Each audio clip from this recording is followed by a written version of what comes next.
అబ్బా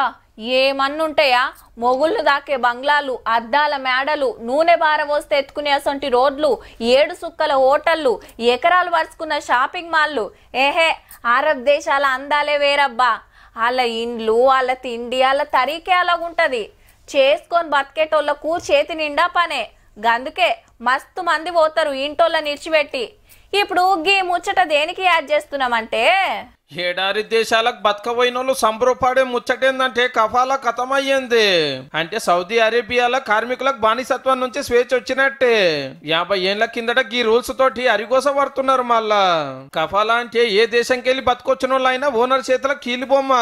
కూకోమంటే కూకోవాలి ఉరుకుమంటే ఉరకాలి చెప్పిన పని చేయాలి పెట్టిందే తినాలి లేదంటే ఉపాసం పండాలి ఏడారిలో గొల్రుగాయాలి ఇంట్లో ఊడిగం చెయ్యాలి తిట్టుడే కాదు కొట్టినా కొట్టించుకోవాలి కూడా అంత ఘోరం ఉంటది పారిపోయే ఛాన్స్ లేకుండా పాస్పోర్ట్ కాగితాలు ముందే గుంజుకుంటారు ఓనర్లు కొందరైతే ఫోన్లు కూడా వాడనియరు మళ్ళా కేసులు నడవాయి అయ్యగారి మాటే శాసనము చెప్పిందే తీర్పు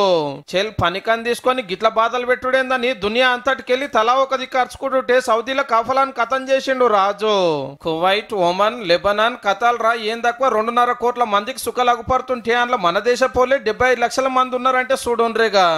మన నిజామాబాద్ కరీంనగర్ ఆదిలాబాద్ మెదక్ జిల్లాల కెంచిగిన శీతం మంది పోతారు ఇళ్ల పాష్ పని సుతారి పని టాయిలెట్లు గడుగుడు డ్రైనేజీలు క్లీన్ చేసుడు ఎడారిలో ఒంటల మేపుడు ఇట్లా సగలం పనులు చేపించుకుంటారు అరబ్ షేకులు పెట్టే గోసలు తట్టుకోలేక దండం పెడతా సార్ నన్ను ఇడిచిపెట్టుండని బతిమిలాన్న గింత కూడా నిన్నరు చూపియారు నేను చచ్చిపోతున్నా నన్ను తీసుకుపోరని ఈడికెళ్ళి ఎంతో మంది వీడియోలు పంపిస్తుంటారు ఇంటోళ్లకు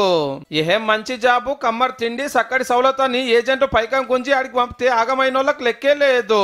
మనుషులు లెక్క చూడనుక కఫాలా పీడ వీకినందుకు ఆడున్న మనోళ్లకు ఇప్పుడు జరంత నింబలంగా అవ్వచ్చు.